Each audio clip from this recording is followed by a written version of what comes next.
So Chaucer's Wife of Bath, prologue lines 503 onwards. So we have Jankin, her fifth husband. Key things in this extract that we're going to look at today. Key things would be reversals, his violence, her sexual language as she is used, as we see her using throughout, and her narration of their flirtation, how they met, and then the situational humour of her fourth husband's funeral.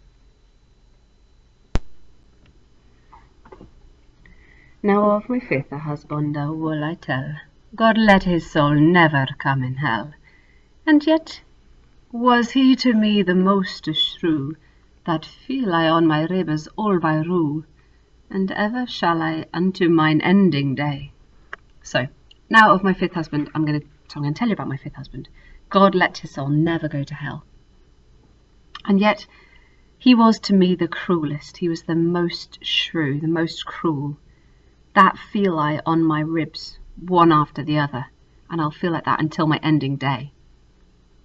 But in our bed he was so fresh and gay, and therewithal so well could he me gloss, when that he would han my belly shoss, that though he had me better on every bone, he could win again my love anon. Okay, so I've gone over the page onto the next page, but I'm just going to explain this bit. So this is Jankin. He was a student at Oxford, which we looked at in lesson, as it says on line 527. But he's left Oxford, he's lodging with one of her friends, her gossip. She doesn't want him to go to hell, but actually she admits he was the most cruel, and that I feel that on my ribs, one after the other, and I shall feel that until my ending day. So he's violent towards her. So we've got this quite clear physical violence towards her. But, so she makes this kind of reason, but in our bed he was so fresh and gay, so exciting, and therewithal he so well could he me interpret. Now this is important, cross-reference with line 119, just as we discussed in lesson, and also line 26, gloss and up and down, interpret. So we've got lots of meanings of this that we discussed in class. So he can interpret me so well, either he can interpret my body, so he's very good with my body. Also could suggest the idea of interpreting, as she did with the Bible and biblical exegesis at the beginning.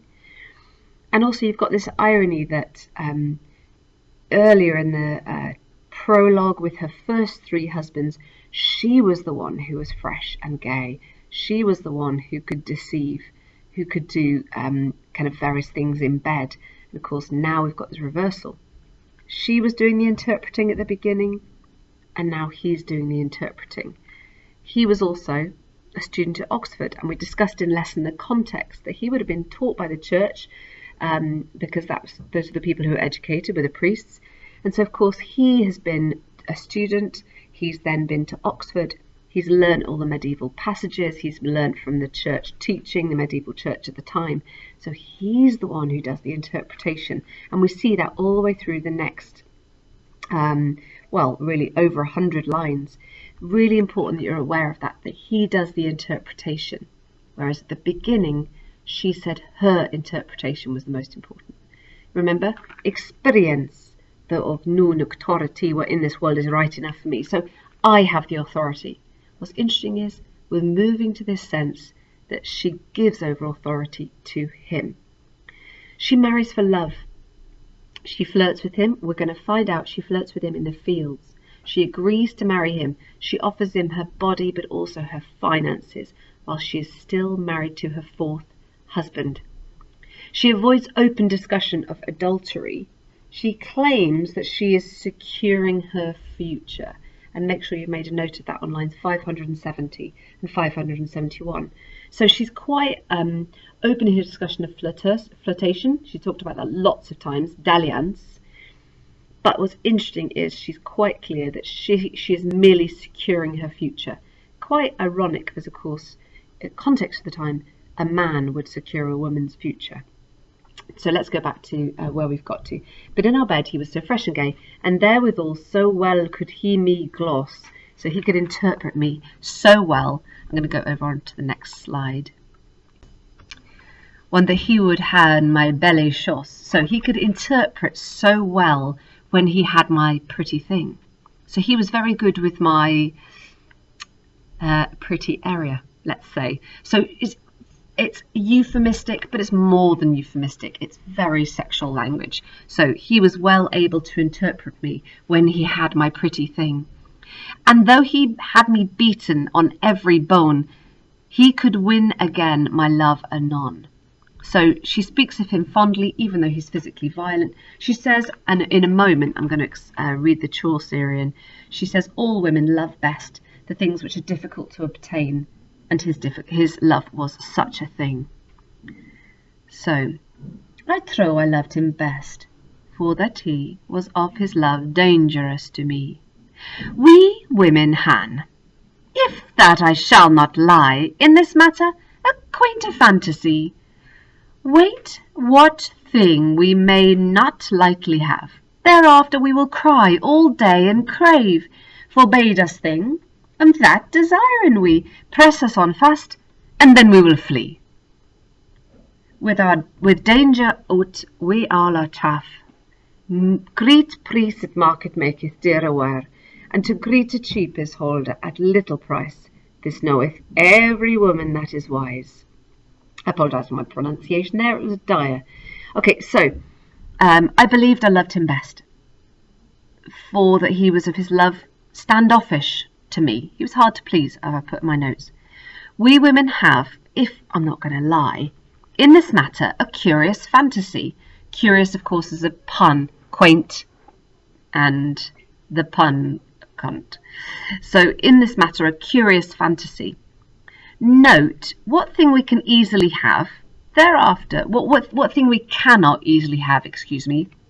What thing we may not likely have, thereafter will we cry all day and crave. Whatever we can't have, we want. Forbid us a thing, and that's what we desire. Press us on fast, so come on too quickly, and then we'll flee. If you come on too heavily, we'll flee. And then, as you can see in your notes at the back of your book, there's this theme of buying and selling. So things that are bought cheaply aren't valued. And we women show what we have to sell most grudgingly. So there's this idea of this transaction of marriage, a transaction of marriage. She says that she begins to talk about how she met him, but what's interesting is she's digressing almost straight away. So she started to talk about him, but she digresses. And what's interesting is he's got his ability to get his way, the idea of glosser. He can deceive the wife, he can get his way. And what's so interesting is she has been so proud up until now. She was always able to overcome male glossing, but now she surrenders. And also not just the verbal abuse of the context and male writers, but also the physical abuse. So quite a different tone to the beginning of the prologue. She was able to overcome this earlier on, and now, of course, she is in his thrall, and that's really important. So we'll go on, and she just said between lines 520, just before this extract here, and line 25. So she's just said that we spread out our merchandise. So just so you know, that's the line 521. We spread out our chaucer, our merchandise. A great crowd at the marketplace makes wares expensive. A great price at a market, so great market makes dearer ware, makes the products more expensive, and too great a supply makes them of little value. It's not too important, but it's just the idea of buying and selling. And if you get it too cheap, too easily, we don't want it. This knoweth every woman that is wise. And then she carries on. My fifth husband, God his soul bless. Now what's interesting is she started talking about her fifth husband on line 503, excuse me. And she digresses almost immediately. And what's interesting is she cannot help but kind of digress, and this is part of the joy of her style. She gets so caught up in her own stories, and that's so important when you're analysing, when you're writing about her. She digresses, she's got this informal style, she loses her way, she's amusing, And it's really interesting that this is key to her character. So she comes back again to this, oh yes, I'm on my fifth husband, so. My fifth husband, God his soul a bless, which that I took for love and no riches. He sometime was a clerk at Oxenford, and left school and went at home to board with my gossip dwelling in our town. God have her soul, her name was Allan. She knew mine heart, and eke my privity, bet that our parish pressed as mote I thee. To her bewrayed I my counsel all. For had mine husband pissed on a wall, or done a thing that should have cost him a life, to hear and on another worthy wife to my neck, which that I loved weel, I would han told his counsel every deal. I apologise, my Chaucerian was rubbish there, but let's go through that. So, God bless his soul. I took him for love and not for riches. He was poor. For some time he was a clerk at Oxford, a student at Oxford, and he'd left university, he'd left school, and then went to board to lodge with my gossip, dwelling in our town. So he's lodging with her friend in the town. God rest her soul, God have her soul, God look after her soul. Her name was Allan. She knew my heart and also my secrets. So she knew my heart and also my secrets better than our parish priest. So she, as well I prosper. So she's saying this woman knows her heart better than the parish priest. And of course this is interesting because there's a kind of implicit criticism of the medieval church. We see that she really doesn't care about the views of the church at the time, although of course she used biblical exegesis in the first part of the prologue. And what's so amusing is she's making it quite clear that she prefers to tell her most private information to her gossip rather than go to confession with a priest. So, and she know my heart and eke also my secrets, and also my secrets better than our parish priest. So moot I thee. To her, borrowed all my secrets. So I told her all my secrets. And this is really amusing. And she's talking about any secret that her husband might have, she will tell these people. So she says, and it says in your notes on the right, if my husband had pissed on a wall or done a thing that he would be hanged for, to her and another friend and to my niece, who I love well, I would have told them every secret. So if my husband did something that should have cost his life, to her and to another worthy wife and to my niece, who I loved really well, I would have told every one of his secrets, and I did, full often. I did very often. God it would, God knows it, that made his face often read and hoot for very shamed, and blamed himself for he had told to me so great a privity. And it's absolutely brilliant. We really see the humour of the way she speaks. And she she enjoys how she relates all of his secrets to her friends. They gossiped. She tells them her husband's private business, and it's so amusing. It's so amusing. So she's relating now one Lent while her fourth husband was in London, and the wife spent a good deal of time at a friend of her, of Allan. And she then goes on to say how if she meets Jankin, and she tells him, we're about to get to it on the next page, that if she were a widow, she would marry him. And she then is about to use the excuse of always needing to prepare yourself in advance, to have a kind of plan.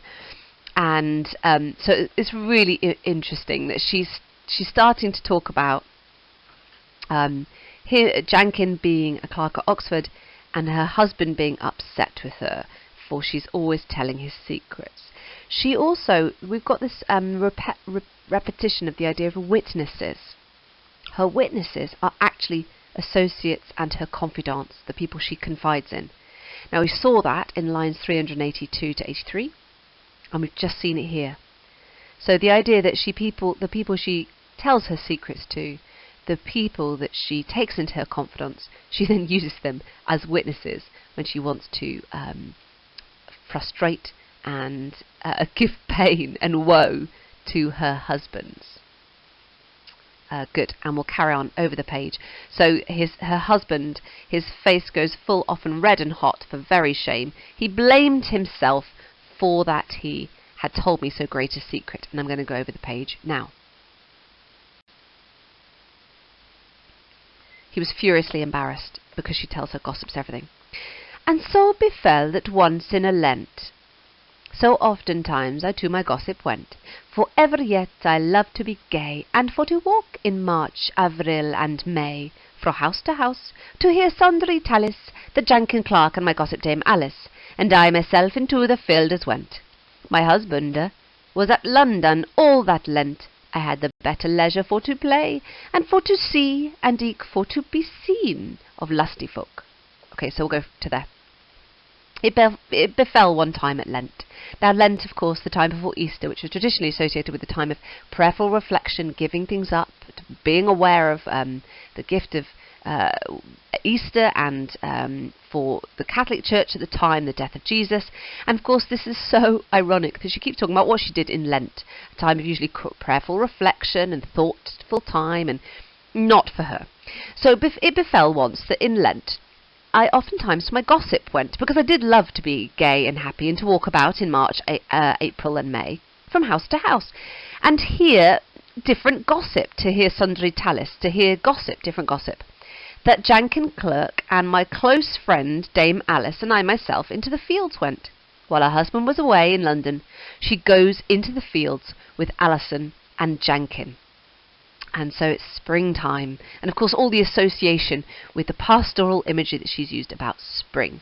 And her husband has gone away on business, and she flirts, so she goes into a field and flirts with Jankin.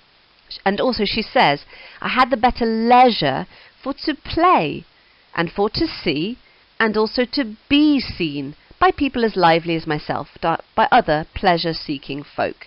And this is very amusing. So the idea, she likes to go from house to house, and we've got this later on, it comes up again, she tries to go from house to house and Jankin does not like it. And so she has better opportunity while her husband's away, and of course that brilliant idiom, not that you use it in the exam, but the idiom, while the cat's away, the mice will play. So she wants to be seen, to see, by other pleasure-seeking folk. She's about to ask, what little did I know about my good fortune was shaping up to be. That's what she's about to say. What wist I where my grace was shapen for to be, or in what place? What did I know about where my good fortune would be? Therefore I made my visitations to vigils and processions, to preaching eke, and to these pilgrimages, to plays of miracles, and to marriages, and wear it upon my gay scarlet sheets. These worms, nay these moths, nay these mites, upon my peril, fret hem never a deal, and who's to why? For they were used weel. Okay, so little did I know the good fortune that was shaping up to be, or on what place. So I didn't know where my good fortune was going to be. Therefore I made visitations, I went to religious feasts, so processions, to preaching also. I went on pilgrimages. I went to miracle plays, which there's notes in the back about those, and to marriages. And I wore my kind of delightful or happy red scarlet clothes. Worms, nor moths, nor mites, upon my soul, didn't eat holes in them at all, or didn't fret me at all. And do you know why? Because they were used well. So she wears these bright red clothes. They aren't going to get moths or mites or worms. Do you know why? Because I wore them all the time. So she doesn't pack away her good clothes in a cupboard. She just wears them all the time so they don't get moths. And again, this irony of it being at Lent. Now, will I tell forth what happened me? I say that in the field as walked we, till truly we had switched dalliance, this clerk and I, that of my purveyance I spake to him, and said him how that he, if I were widower, should aware to me. Now, of course, this is brilliant reference to when she said before, in line 302, 4, 6, 7, Yet hast thou caught a false suspicion. I will him not, thou with thee would deed to-morrow. And of course it's absolutely brilliantly ironic that she goes into the fields with Jenkin, and Alison flirts with him, and she has such dalliance, such a flirtation, this Clark and I, that of my foresight or future plans, really important. Circle that, and you can see it below, and it's also on line 591. Make sure you do that cross-reference. So the idea of my future plans, so she makes future plans on him. I spoke to him and said to him how that if I were a widow, he should wed me. And really important. And then she's about to make an excuse. She's about to say this. A woman should always think of these things in advance. A woman with only one man is in as much trouble as a mouse with only one hole to run to. Okay? So she uses lovely colloquial language. So I will go over the page in a moment, but I'm going to say that again. A woman should always think of these things in advance. A woman with only one man is in as much trouble as a mouse with only one hole to run to. She's about to boast. So, for certainly, I say, for no barbants boast. Yet was I never without in purveyance of marriage, nor of other thing as eke. So, I was never without securing my future. I was always making a plan. I always had a plan. I always I was always provided. She was always providing for herself. I hold a mouse's heart not worth a leak, then hath but one hole for to start to, and if that fail, then is all ado. Okay, so a mouse's heart is not worth a leak. It's not worth anything. I love that colloquialism, by the way. It's a cross-reference, by the way, to line 708 when she says something's not worth a shoe. So a mouse's heart is not worth anything if he's only got one hole to run to, and if that fail, then all is lost. And I'm going to go over the page. So as usual, she's used this fantastic humour, absolutely brilliant humour. And she is about to say that she deceived Jenkin. She deceived him into thinking that he'd enchanted her. That's what she says. That he had enchanted her. Or she deceives him into thinking that. But also, of course, what comes clear is she has been enchanted by him. She is deceived by him. So she's saying she deceived him, but it's quite clear that he is becoming the powerful one. He is the powerful one. She is the older woman. He is the young, lusty man. Okay, and we're going to see that through this page. I bar him on hond, he had enchanted me. My dame told me that in a solity, and eke I said I met of him all night. He would hand slain me as I lay upright, and all my bed was full of very blood. But yet I hope that he shall do me good, for blood betokeneth gold, as me was taught. And all was false. I dreamed of it right not, but as I followed on my dame's lore, as well of this as any other thing as more. But now, sir, let me see. What shall I say? Ah, by God, I have my tale again. So this is important. I deceived him, and I said that he'd enchanted me. Now, it's really important you look at the notes at the back of your book. This is a cross-reference directly to Lavielle, Le Roman Rose. It's a direct quotation. The idea of he'd enchanted me with a love potion. I deceived him, saying that he'd enchanted me, just as my mother, or otherwise possibly Alison, my dame, had taughted me. And also, I said, and eke I said, that I dreamt of him all night. I dreamt that he had killed me as I lay on my back, and all my bed was full of real blood. Yet I hope that he shall do me good, for blood symbolizes gold. That's what I was taught. So it's very important. She tells him that she had a dream that he killed her, and as she lay on her back. Just so you know, upright means on her back. As, of course, euphemistic for something else. We discussed it in lesson, the idea of she's lying on her back in bed. But then, of course, my bed was full of real blood, or very blood. But I hope he shall do me good. So I hope this is not literal, because blood means gold. She's offering him her body, and she's also offering him her gold. So it's really interesting. By talking of blood, this would suggest gold in dream lore. It says in green at the top left on the page. By talking of blood, this suggests gold. So she wants to suggest that she'll give him her wealth, but also arouse him. And what's interesting is she's clearly attracted to him. She invents this so she can speak about her wealth. She's flaunting her gold in a hope of attracting him, not because of his wealth, but because she wants his love. And that's really important.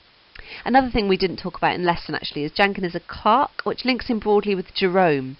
And what's interesting is, of course, we've got the idea of Jankin the clerk, who would have been educated by the church, and he goes on to quote from the authority of the church and other kind of authorities who despised women. And you've got this sense of Jankin and Jerome and Alison and Alisaun as almost kind of dividing men and women into two broad camps. We've got a real sense of a battle between the Alisons and the Jankins and the Jeromes. So you've got really interesting, and also that no other characters are mentioned except for Jankin and Alison. So you've got this sense of this battle of men and women. And then that what we've just got to. So she says, and that lovely tone of hers that she says in 582, and all was false. And she used that, of course. We talked about that last lesson, didn't we? And how she uses it to justify, and all was false, she said on 382. And all was false, but I took witness of Jankin in my neck also. So she's got this incredibly humorous tone, this light-hearted tone, when she admits she lied. I dreamed of it right night, but I didn't dream of it at all. I just followed my the teaching of my dames before, as well as this and other things more. So I followed the teaching of the women who go before me, as I did with the other things as well. And then she gets caught in her digression. Oh, but sir, what shall I say? Aha! I've got my story again. And again, her style is so amusing and so human. But she does love to digress, and she talks about her her deception and her coming back to her task again.